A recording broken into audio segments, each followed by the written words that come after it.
Olá, povo de Deus! Estamos iniciando a nossa manhã com Deus, a jornada do Tabernáculo de Moisés. 6 estações, 10 minutos em cada estação, 1 hora na presença de Deus, porque Ele é o nosso Deus.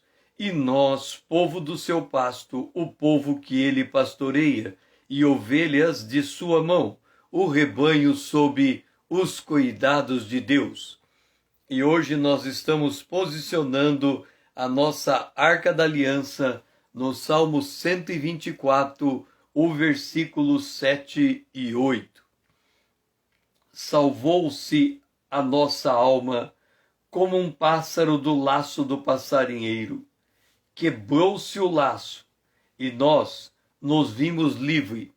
O nosso socorro está em o nome do Senhor, Criador dos céus e da terra.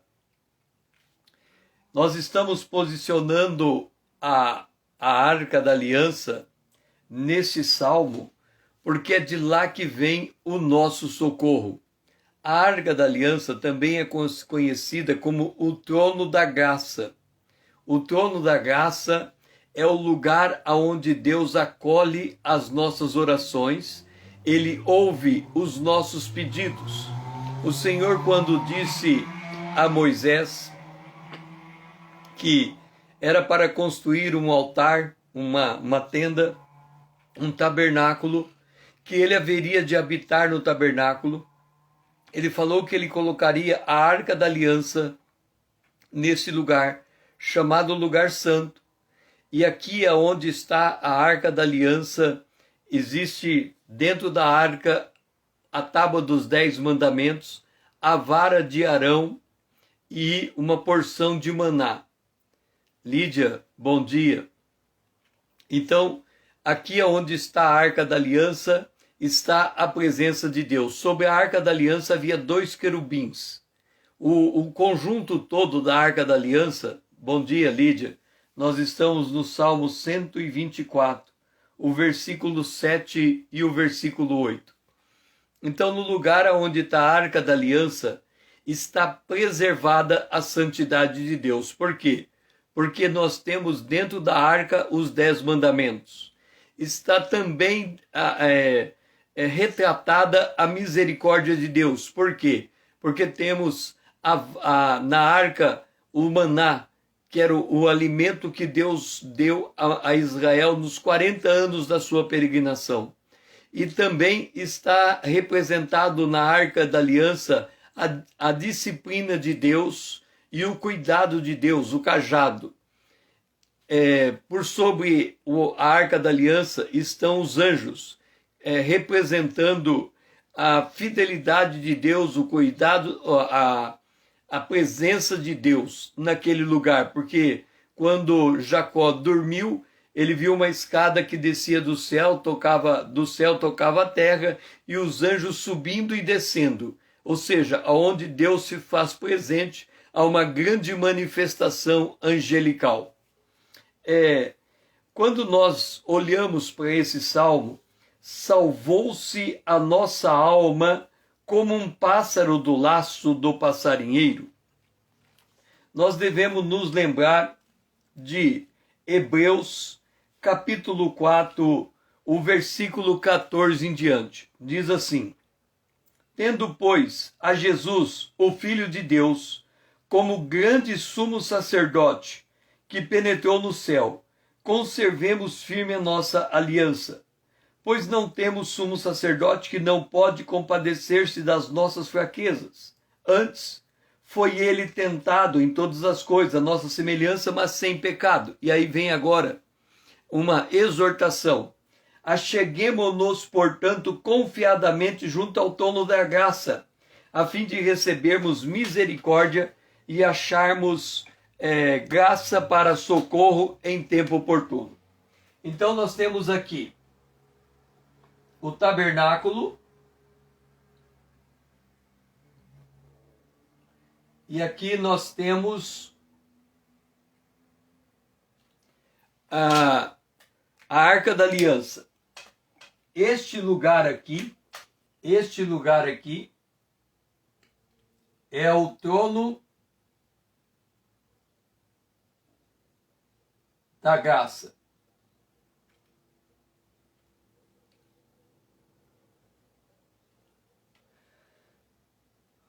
E aqui nós temos um mistério, porque quando nós lemos João 14, Hebreus 4,14, diz assim: o Filho de Deus, como grande sumo sacerdote, ele penetrou os céus. Aonde está os céus? Aqui nós temos, deixe-me ajeitar aqui. Aqui nós temos o trono de Deus.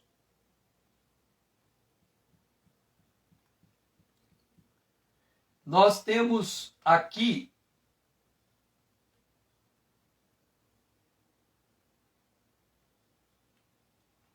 o Filho de Deus.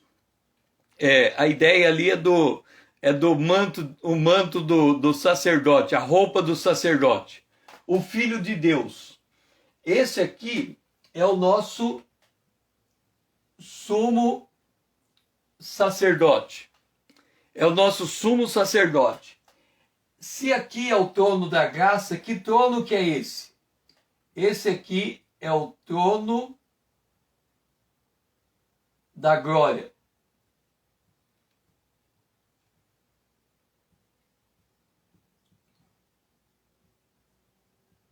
Deus tem dois tronos posicionados, que no final é um trono só. O trono da graça e o trono da glória. No trono da graça, nós pedimos. No trono da glória, Deus responde. Então, no trono da graça, ele ouve,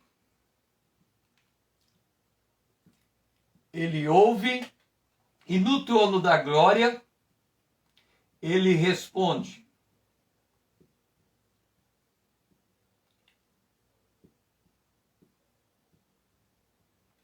Ele responde. Por que que no trono da glória ele responde? Porque é do trono da glória que o Deus Todo-Poderoso governa o universo. No trono da graça, Jesus está aqui no trono da graça como nosso mediador.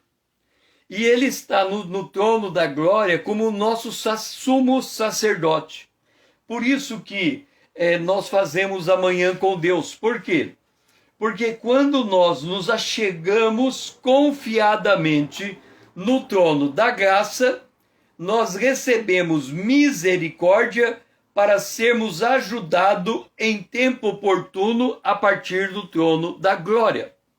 Nós vemos esses dois tronos dentro do Salmo 18.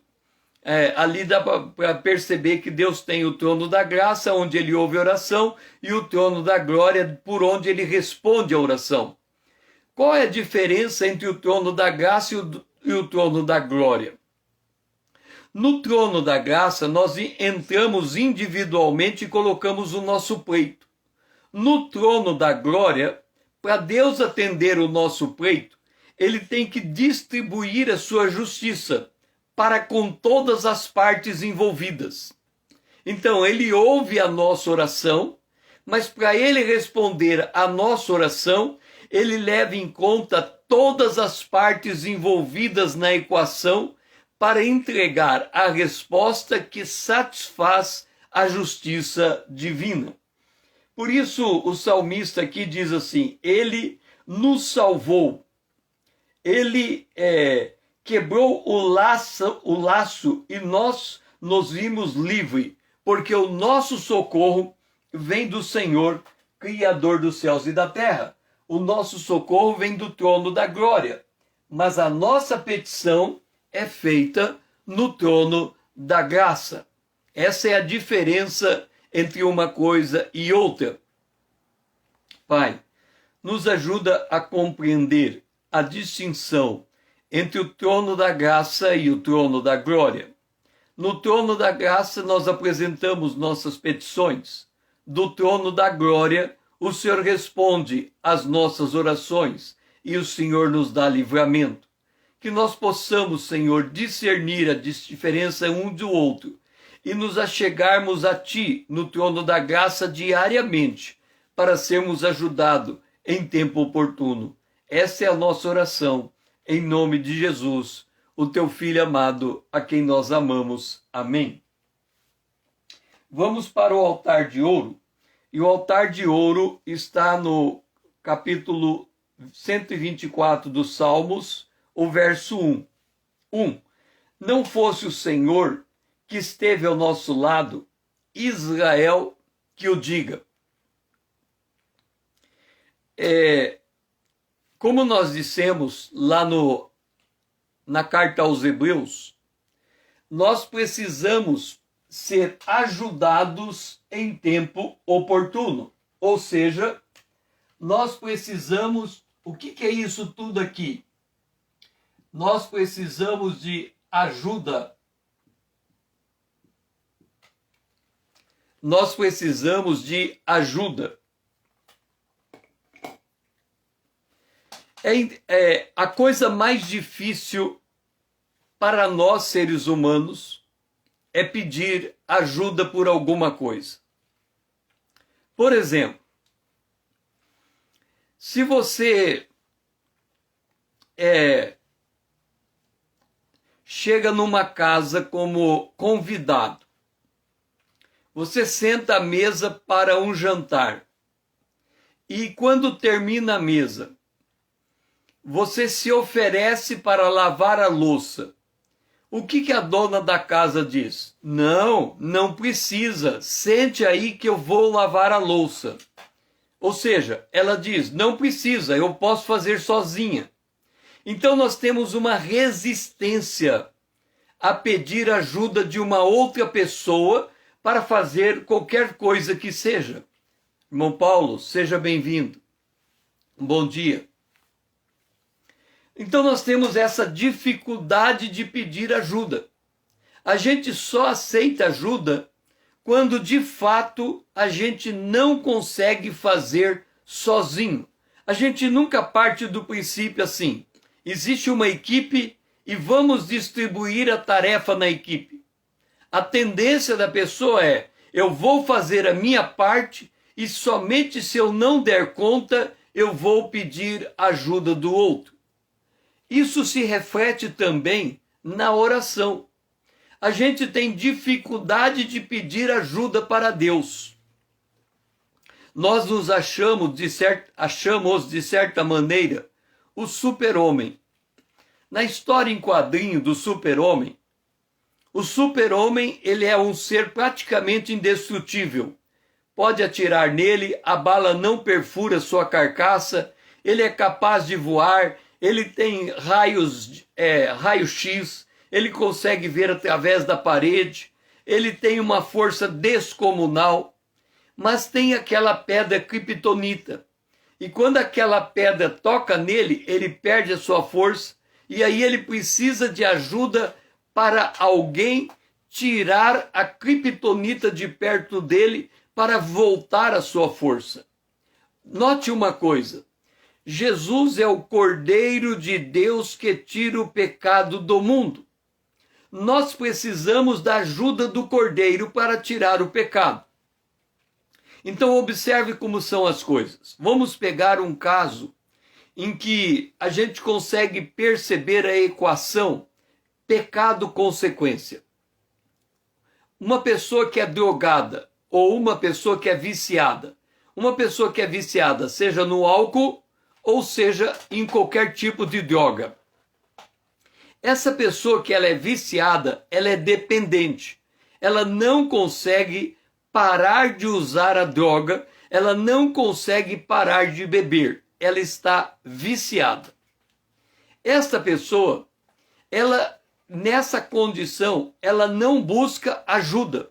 Mesmo porque, quando você vai conversar com ela, ela diz, não, a hora que eu quiser parar de beber, eu paro. Na hora que eu quiser parar de usar droga, eu paro. Mas aí chega numa situação desesperadora que ela descobre que precisa de ajuda. Então ela vai num centro de recuperação. E naquele centro de recuperação, ela recebe o suporte das pessoas com trabalho, medicamento, acompanhamento psicológico e uma série de recursos para livrar ela da droga. Ou seja, ela está ali porque ela precisa que alguém lhe instrua o jeito dela sair das drogas. Do mesmo modo, temos o pecado. O pecado, o apóstolo Paulo diz, ele habita em nós. Na nossa mente, o apóstolo Paulo fala, nós temos a lei de Deus, mas na nossa carne, a lei do pecado.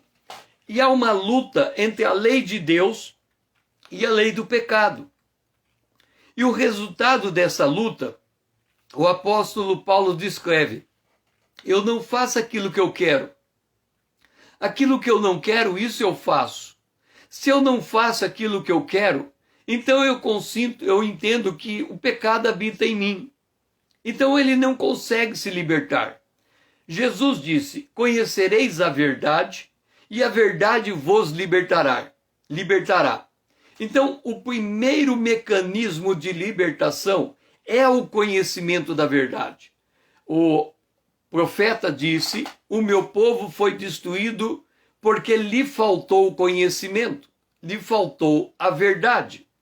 Mas Jesus completou: se o Filho vos libertar, verdadeiramente sereis livres. Então, existe dois tipos de libertação.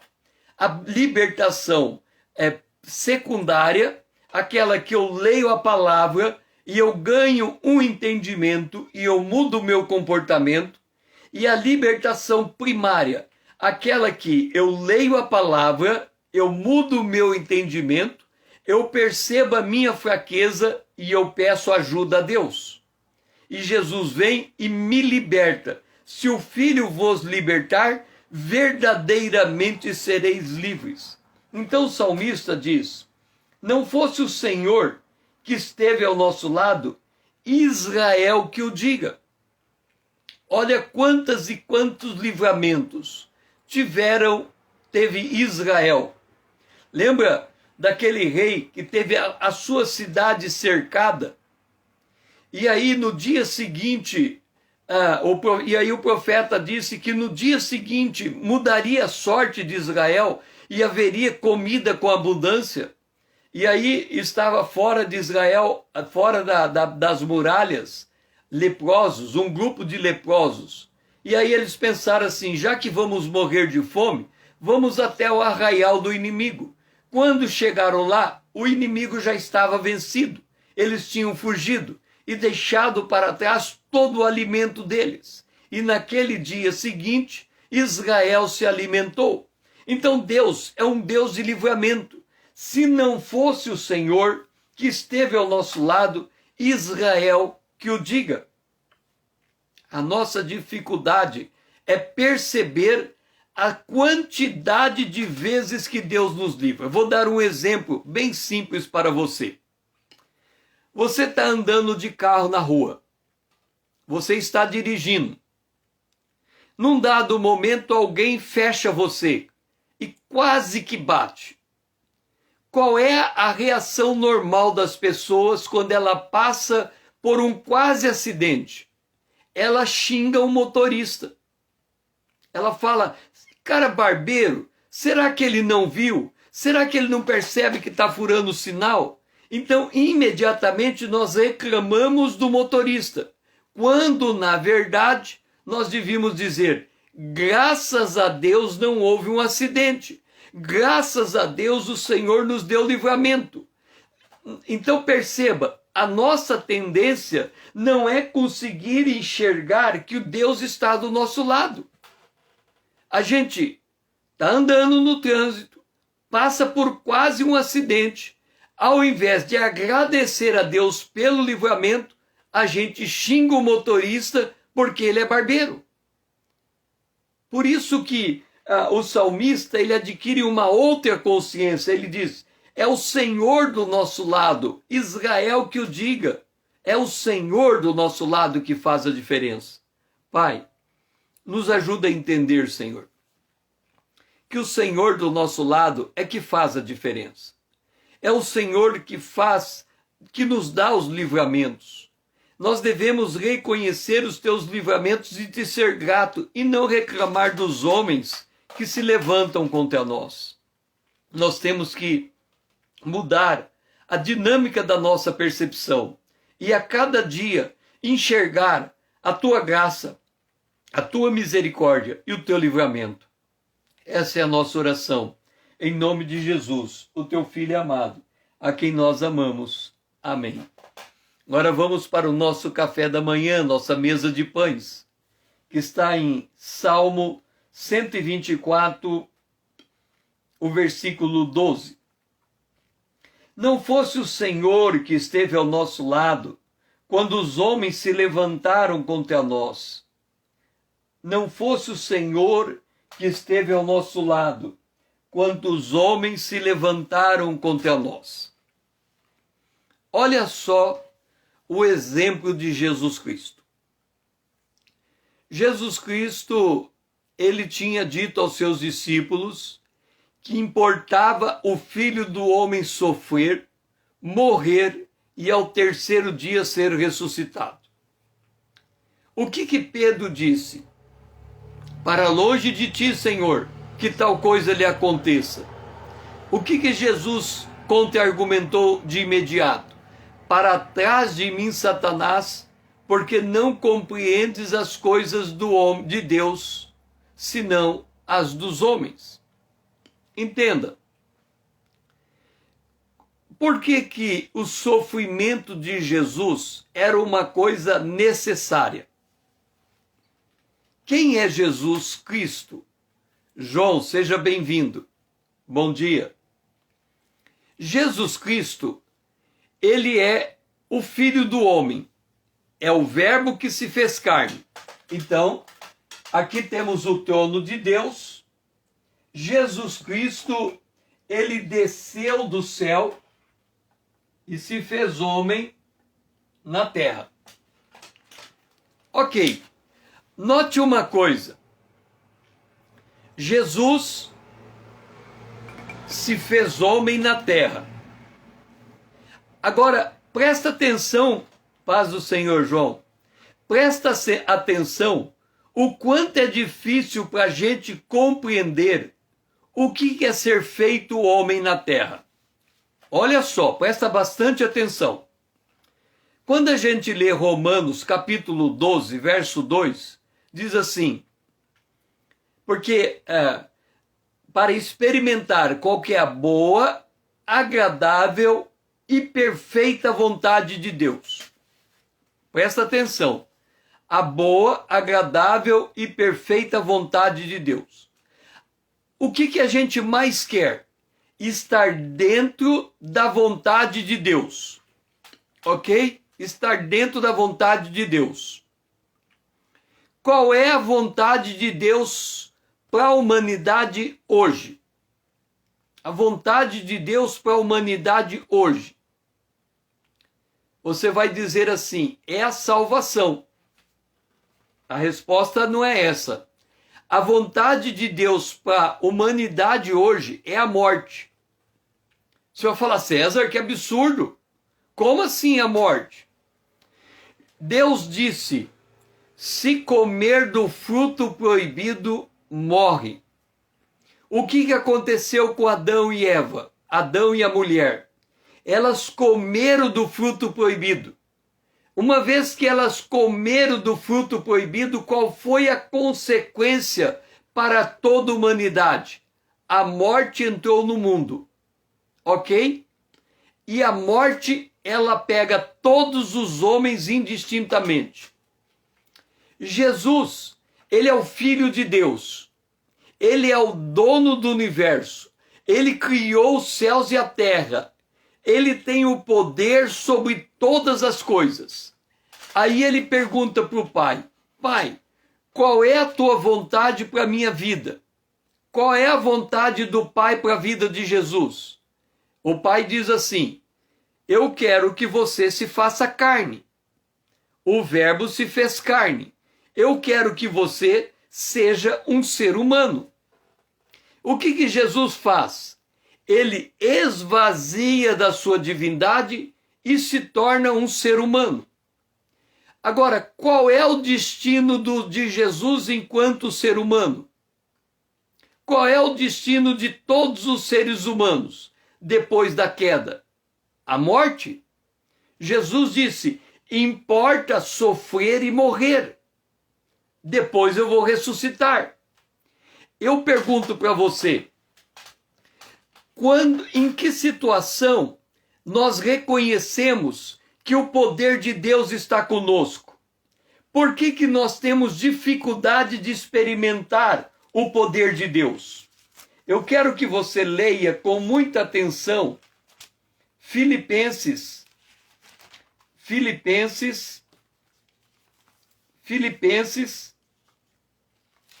capítulo 3, vamos ver aqui. Filipenses, vamos ver aqui. Filipenses, capítulo 3, o apóstolo Paulo fala assim: bem poderia eu, verso 4, confiar na carne, mas Paulo não confia na carne. Aí ele diz assim: sim, eu considero, olha só, tudo como perda, verso 8, por causa da sublimidade do conhecimento de Cristo Jesus. E aí ele diz assim, verso 10, por que ele coloca tudo como perda? E ele diz no verso 10, para o conhecer a quem? A Jesus, para conhecer o poder da ressurreição de Jesus, para conhecer a comunhão dos sofrimentos de Jesus, conformando-me com ele na sua morte.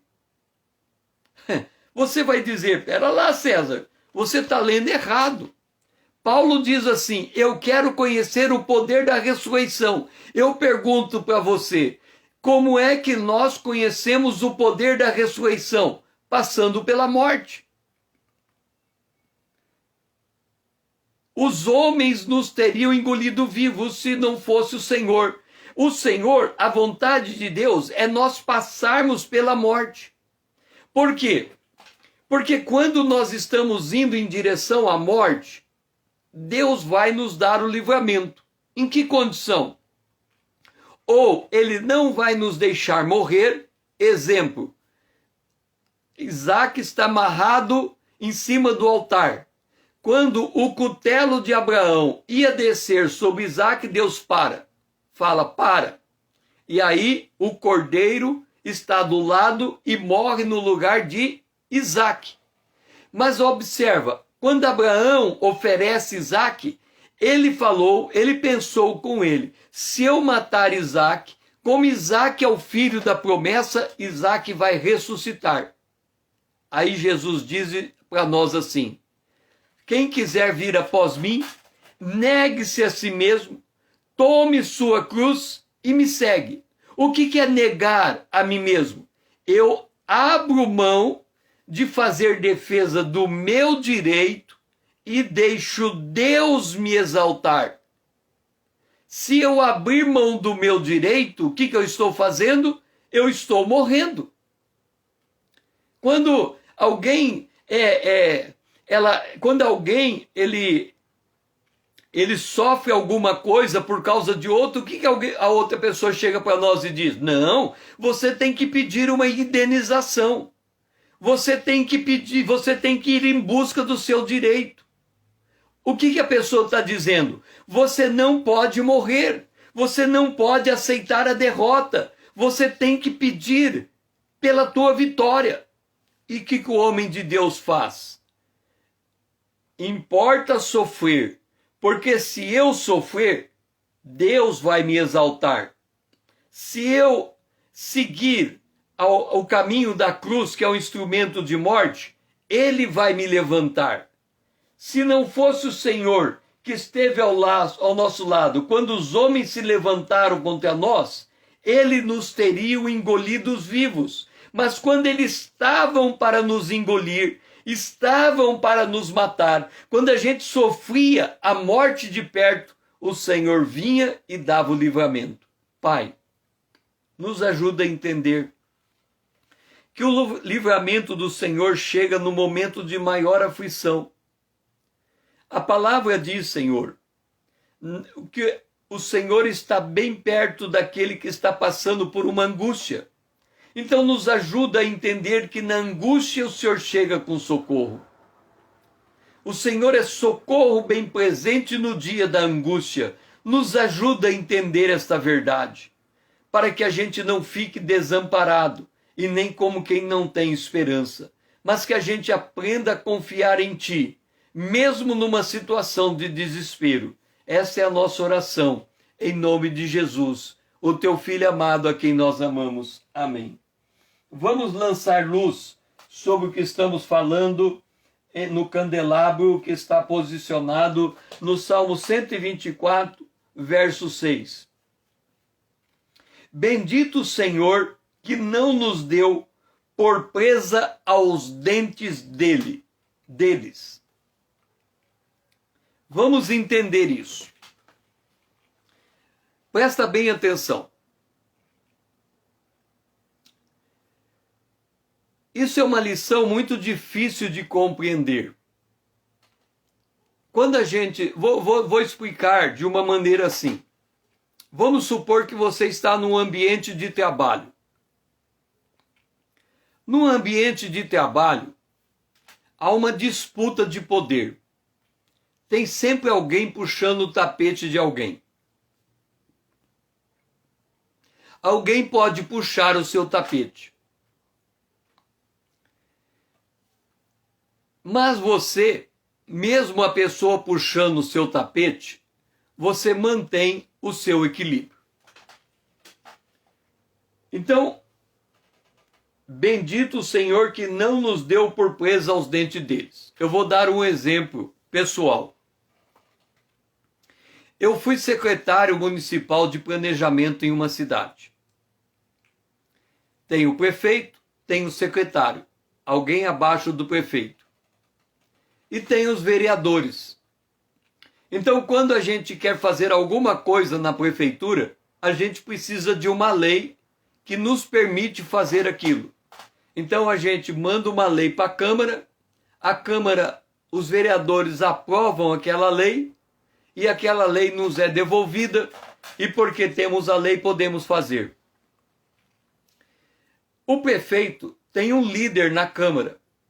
Esse líder na Câmara responde pelo prefeito na Câmara. Então o prefeito chama o líder e diz assim, olha, tá vendo essa lei? Eu quero que você aprove essa lei lá na Câmara. Então o líder do prefeito na Câmara é assim, o melhor amigo do prefeito na Câmara, porque ele vai lutar pelos interesses do prefeito, ou seja, ele vai colocar o que o prefeito quer para que os vereadores aprovem. Então, pelo menos ele é a favor do prefeito, ok? Bom, eu mandei um projeto de lei em nome do prefeito para a Câmara e aí era para ser aprovado em uma semana. Mas uma semana depois, esse líder do prefeito pediu mais informação. Eu mandei. No outra lei, eu mandei a lei de novo. Mandei uma nova lei. Passou uma semana, eu esperava a lei aprovada. Mas ao invés da lei ser aprovada, o líder pedia mais informação e eu mandava de novo. Quando aconteceu a terceira vez, eu chamei o líder do prefeito num lugar separado, só eu e ele. E falei assim com o líder, olha líder, eu estou mandando uma lei para a Câmara e quando passa uma semana você pede mais informação. Vamos fazer o seguinte, se você vai me pedir informação toda vez que eu mando uma lei, então eu estou sabendo que eu nunca vou conseguir aprovar uma lei em uma semana. Vai ser mais de uma semana. E aí eu vou poder me preparar. Então eu gostaria de saber da sua parte, eu e ele sozinho, eu gostaria de saber da sua parte, se você pode me entregar, vai levar uma semana ou mais de uma semana, que aí eu vou me preparar. Esse vereador, que é o líder do prefeito, o melhor amigo do prefeito na Câmara, disse assim para mim: César, eu vou te dar uma resposta na tribuna da Câmara. Ok. O que eu podia fazer? Nada, ele vai falar na tribuna. E a reunião da Câmara era transmitida pelo rádio. Então toda a cidade ouvia o que acontecia na Câmara. No dia seguinte eu cheguei na prefeitura e todo mundo dizendo que eu tinha que tomar satisfação do vereador. Eu perguntei por que eu tinha que tomar satisfação. Ele falou: César, o vereador foi ontem na Câmara, foi na tribuna e falou que você é soberbo, que você quer mandar na Câmara, e falou um monte de coisa contra você, me detratou. E toda a cidade ficou ouvindo. Agora, César, você tem que ir para o jornal, você tem que rebater esse vereador, você tem que falar mal contra ele. Eu disse assim: deixe-me explicar uma coisa. O vereador, ele na Câmara, ele tem direito à voz. Ele pode falar o que ele quer. Se ele acha de falar mal de mim, é o direito dele. Eu não posso tirar o direito dele. Então, se ele me xingou, se ele falou mal de mim, se a cidade inteira ficou sabendo, é um problema dele. É o direito dele. Esse é o direito do vereador. Ele tem a tribuna e ele fala o que ele quer na tribuna. E não sou eu que vou tirar esse direito dele, ainda que ele esteja falando mal contra mim. E eu não vou tirar o direito. Segundo, ele é o líder do prefeito na Câmara. Eu vou continuar tratando ele da mesma maneira, com o mesmo respeito. E de fato, ao longo daquele ano, eu tratei ele da mesma maneira, eu não mudei o tratamento meu com ele. Ele mudou comigo, mas eu não mudei com ele. E aqui diz: bendito o Senhor que não nos deu por presa aos dentes deles. Resultado: teve a reeleição. O prefeito ganhou a eleição, ele foi reeleito. Este vereador perdeu a eleição, ele não foi eleito. Um dia o prefeito me chama e diz assim: aquele vereador perdeu a eleição, será que tem um cargo comissionado para ele? Eu chamei o vereador na minha sala e perguntei: qual é a sua formação? O vereador disse: a minha formação, eu estou fazendo curso de direito. E eu disse para ele: nós queremos abrir o Procon na cidade. Será que você aceita ser o chefe do Procon? Ele disse: não tem melhor cargo para mim do que este, porque é um cargo que eu vou aprender a trabalhar o direito, que é aquilo que eu estou estudando. E ele ficou feliz porque ele se tornou chefe do Procon. Entenda, bendito seja o Senhor que não nos deu por presa aos dentes deles. Eu não tomei vingança, eu não agi contra ele, eu não falei nada, eu dei o direito dele me criticar e ao final, ainda que veio a eleição, eu continuei no cargo, ele perdeu o cargo e eu ainda fui instrumento de bênção na vida dele para dar a ele o que fazer. Então entenda, quando o Senhor está do nosso lado, nós não precisamos ficar precavido contra os homens, porque sabemos que é o Senhor que nos livra da mão deles. É o Senhor que nos dá o escape. É o Senhor que nos protege dos nossos inimigos. Então nós podemos tratar os homens sem mudar o nosso comportamento, sem nos vingar por aquilo que estão fazendo contra nós.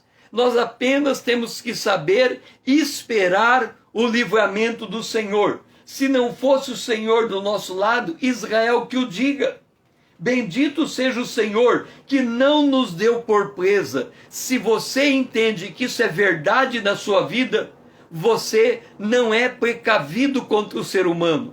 Você não fica com medo do outro ser humano, porque você sabe que a tua vida não está na mão do outro, está na mão de Deus e Deus tem cuidado de você. Pai, nos ajuda a entender que o Senhor tem cuidado de nós, que nós não precisamos ser precavidos contra os homens, porque o Senhor é que nos dá o livramento, porque o Senhor não nos coloca por presa nas mãos deles, ainda que muitas vezes eles acham que nos tem nas suas mãos e que pode nos esmagar, mas o Senhor está do nosso lado. E quando menos se espera, o Senhor age de forma soberana. Por isso, Senhor, te somos gratos e nos dá esse discernimento para confiar no livramento do Senhor. Essa é a nossa oração, em nome de Jesus, o teu Filho amado a quem nós amamos. Amém. Vamos para a pia de cobre, o verso 4 e o verso 5. As águas nos teriam submergido e sobre a nossa alma teria passado a torrente. Águas impetuosas teriam passado sobre a nossa alma. Quando nós colocamos-nos na mão de Deus, é o Senhor que tem cuidado de nós. Certa feita, um rapaz fez um concurso para a polícia militar. E ele passou. E ele veio todo feliz me dizer que ele havia passado como concursado da polícia militar. E aí eu disse assim para ele, falei, olha, deixa eu te dizer uma coisa. Logo você vai descobrir se o teu salário vem de Deus ou vem dos homens. Ele disse assim, como assim, César? Eu falei, quem faz concurso público está em busca de, uma das razões de fazer concurso público era ir em busca da segurança. Ele sabe que o poder público não falha no salário e você não pode ser demitido. Então você tem uma garantia de emprego e tem a garantia do salário. Então é bom ser um servidor público. E aí eu disse assim para ele, daqui uns meses a polícia militar vai entrar em greve. Por que ela vai entrar em greve? Porque há um descontrole na conta do Estado e o Estado não vai conseguir fazer o pagamento ou não vai conseguir dar aumento de salário. E a corporação vai reclamar do aumento de salário e aí eles vão entrar em greve. Quando eles entrarem em greve, o governo vai cortar o salário. E quando o governo cortar o salário, os militares vão se revoltar contra o governo. E como é que eles fazem isso? O militar não pode se levantar contra o governo por causa das leis militares. Então eles mandam as mulheres deles, elas vão para a rua e fazem um movimento pedindo para ter salário. E aí eu vou descobrir se o teu salário vem de Deus ou vem do homem. Ele falou, por quê, César? Eu falei, porque quando você parar de receber salário do governo, você vai ficar desesperado, você vai reclamar e você vai fazer um movimento a favor do dinheiro vir de novo. Agora, se você confia em Deus, você não vai reclamar, você vai ficar tranquilo, o teu salário do governo não vai vir, mas recurso para sustentar a tua família vem de outro lugar. Resultado, passado alguns meses, a polícia militar entrou em greve. Quando ela entrou em greve, ele lembrou do que eu disse para ele. O salário dele foi cortado. Ele não tinha dinheiro para pagar a conta, mas ele não entrou em desespero. Ele confiou na provisão de Deus. E naquele período em que a greve se manteve, recurso chegou para ele de um outro lugar que não pela mão do governo do estado. E ali ele compreendeu que Deus é quem verdadeiramente sustentava ele e não o pagamento que ele recebia do estado. Por isso que no verso 4 e 5 diz, as águas nos teriam submergido sobre a nossa alma teria passado a torrente, águas impetuosas teriam passado sobre a nossa alma. Quando nós confiamos em Deus, por maior que seja a tribulação, a gente sabe que dentro dela vem o livramento. Então a gente não entra em desespero. A alma submergir é a alma entrar em depressão. Quantas pessoas estão entrando em depressão porque as coisas na sua vida não estão dando certo? Elas perderam a esperança, elas perderam a visão da interveniência de Deus na sua vida. Elas não conseguem enxergar mais saída. Para todos os lados que elas olham, elas encontram como portas fechadas. Então nós temos que entender que Deus não fecha as portas continuam abertas. Nós só temos que empurrar, nós só temos que esperar o livramento que chega do Senhor.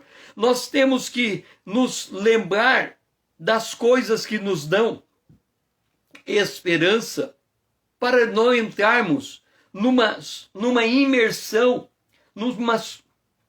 para não ficarmos submergidos na corrente, quer dizer, para não afundarmos nos problemas. Entenda uma coisa: a tribulação, o problema, a dificuldade, o obstáculo, a montanha, elas são matéria-prima para o agir de Deus na nossa vida.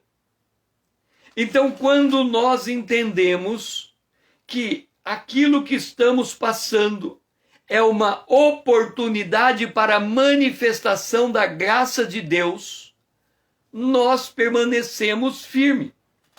Lembra do cego? O cego de nascença? Os discípulos perguntaram: Senhor, foi ele que pecou? Ou foi os seus pais para que ele pudesse estar nessa condição, cego de nascença? Resposta de Jesus: nem os seus pais pecaram, nem ele pecou. Ele está passando pelo que está passando para que a graça de Deus se manifeste na vida dele. Jesus chamou aquele cego e curou aquele cego. E a partir dali ele passou a ver. Então, quando nós estamos submetidos a uma grande prova, nós temos que entender que essa grande prova é uma oportunidade para nós enxergarmos Deus do nosso lado, para nós percebermos a maneira como Deus vai nos livrar. É como se nós estivéssemos assistindo o filme da nossa própria vida. A gente está observando as circunstâncias, a gente enxerga as dificuldades, a gente não percebe nenhuma forma de livramento, a gente percebe uma opressão muito grande sobre nós, a gente parece perceber que as portas do inferno se abriram contra nós, a gente enxerga tudo, a gente vê tudo dando errado, mas o nosso socorro vem do Senhor, que está nos céus. O nosso socorro está em nome do Senhor, Criador dos céus e da terra. Então, o que a gente tem que fazer numa situação como essa? Pagar o preço para ver o livramento de Deus. É como se a gente dissesse para nós mesmos: está ficando ruim, vai ficar pior. Mas vai chegar o momento que Deus vai intervir a nosso favor e vai nos livrar. E eu vou pagar para ver. Eu vou enfrentar essa circunstância difícil porque eu sei que dentro dela tem livramento. Porque eu sei que dentro dela tem um escape. Eu sei que dentro dela tem uma saída. Eu sei que o Senhor não me desampara. Eu sei que o Senhor me sustenta. Então eu vou perseverar. Eu vou continuar caminhando. Eu não vou baixar a minha cabeça. Eu não vou baixar a minha guarda. Eu não vou entrar em desespero. Eu não vou entrar em depressão. Porque eu reconheço que, por pior que seja a minha situação, Ele não vai deixar a minha alma submergir na torrente.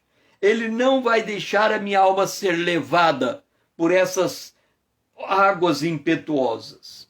Pai, nos ajuda a ter esse nível de confiança.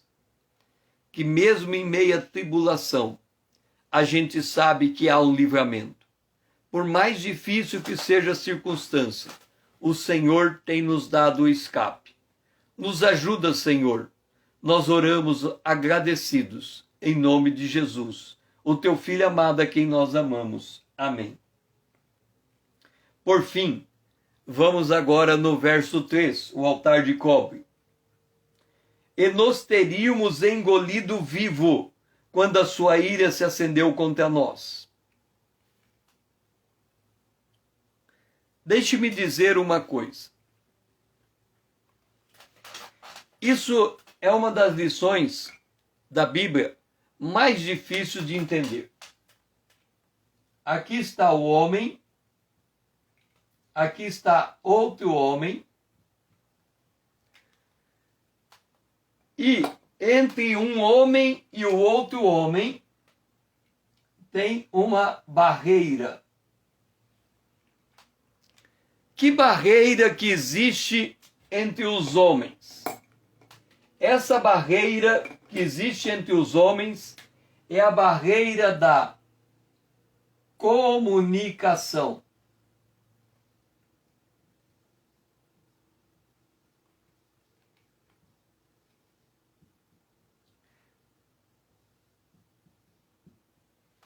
Por que que temos uma barreira chamada comunicação entre dois homens? Porque quando Deus criou o primeiro homem, Adão, ele olhou para aquele homem e disse assim: não é bom que o homem fique só. Dar-lhe-ei uma ajudadora que esteja como diante dele. Ok. O homem foi criado e ele estava só. Todo homem e toda mulher que vem ao mundo, ele vem sozinho. Ele é no ventre da mãe e de repente ele sai do ventre da mãe, ele é arrancado do ventre da mãe sozinho. Ele nasceu, não tinha mais gente com ele lá, ele nasceu sozinho. Mesmo que tenha gêmeos, primeiro sai um e depois sai o outro.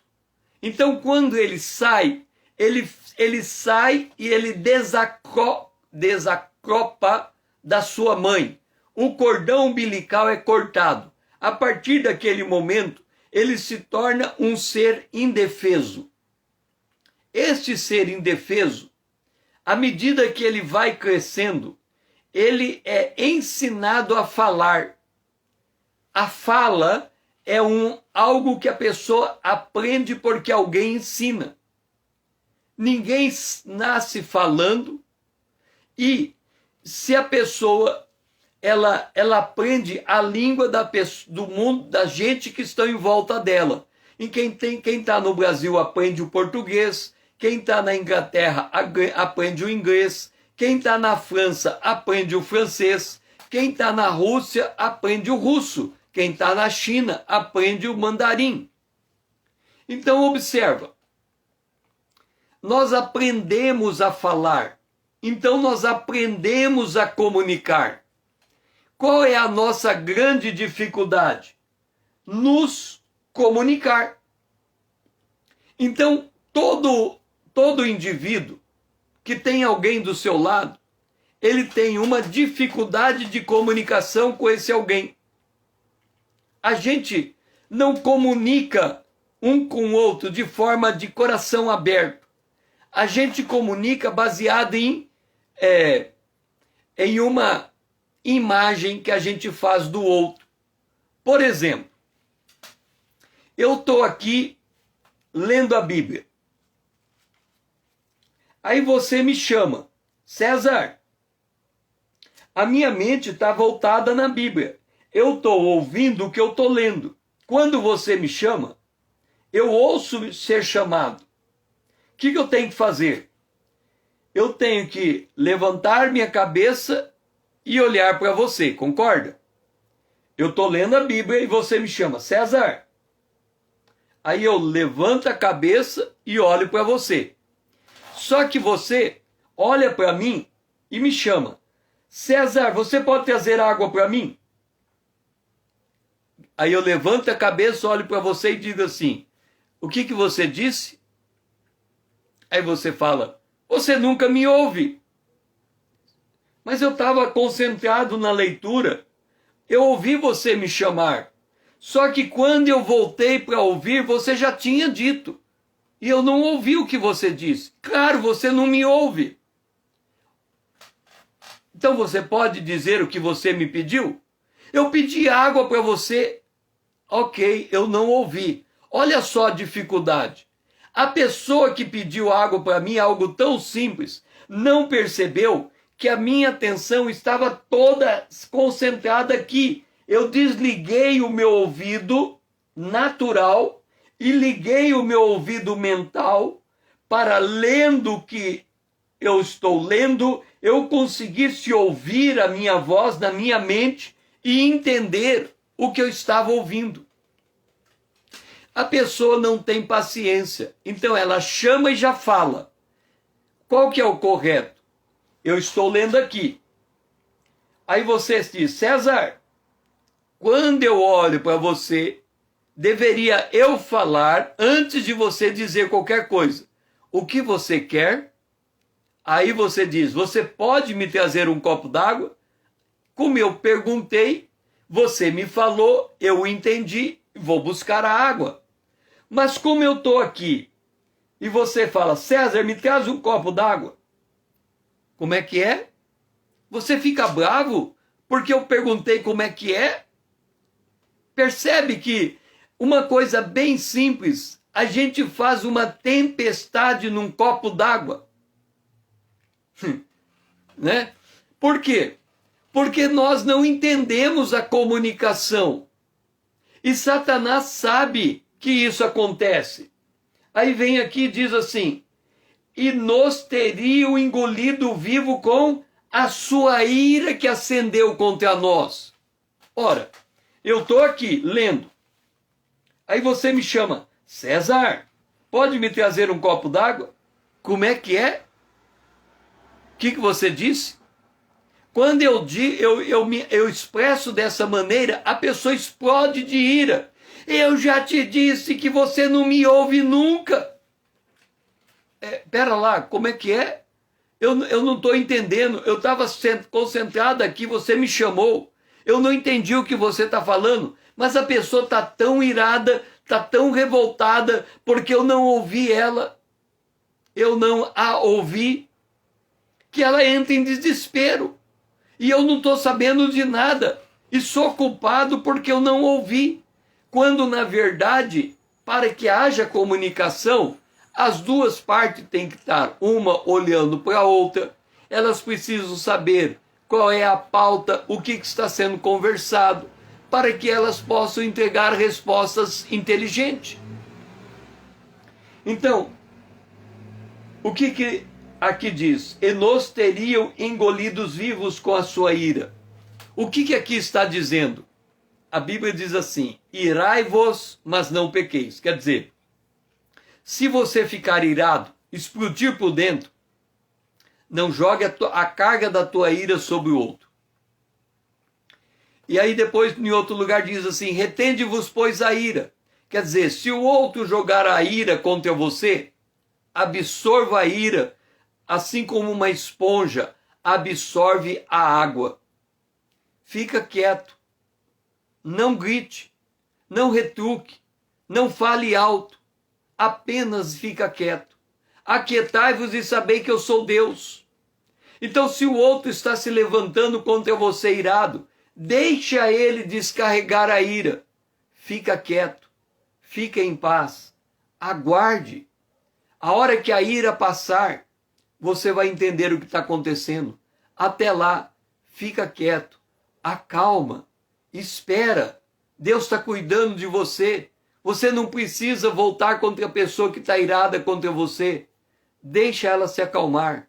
Na hora que ela se acalmar, você vai entender o que ela está querendo dizer. Então apenas é quieta, fica calmo. Senhor, nos ajuda a entender que quando há uma explosão de ira do homem contra nós, tudo que devemos fazer é ficar quieto e esperar o livramento do Senhor. É não retroagir, não agredir, não rebater, apenas ficar quieto e aguardar o livramento do Senhor. Somente assim a nossa alma não vai entrar num processo de briga incessante. Nos ajuda, Senhor, a dominar o nosso espírito, para que a gente consiga aguentar a ira do outro, até que tudo se acalme. Nós oramos em nome de Jesus, o teu Filho amado, a quem nós amamos. Amém. Foi muito bom ter você comigo, João, Lídia, Paulo. Esta é a Manhã com Deus. Amanhã, às 5 horas em ponto, se o Senhor nos permitir, estaremos aqui de novo. Se você ainda não está me seguindo, venha junto comigo. Vamos fazer esse canal se tornar relevante no Instagram, para que outras pessoas também possam chegar e participar dessa Manhã com Deus. Quando terminar esse vídeo e ele for distribuído, coloca o dedo ali naquele aviãozinho, marque todos os seus amigos, encaminhe esse vídeo para os seus amigos, me ajude a levar essa palavra mais longe. Nós precisamos um dos outros. Eu preciso da sua ajuda, você precisa também da minha ajuda.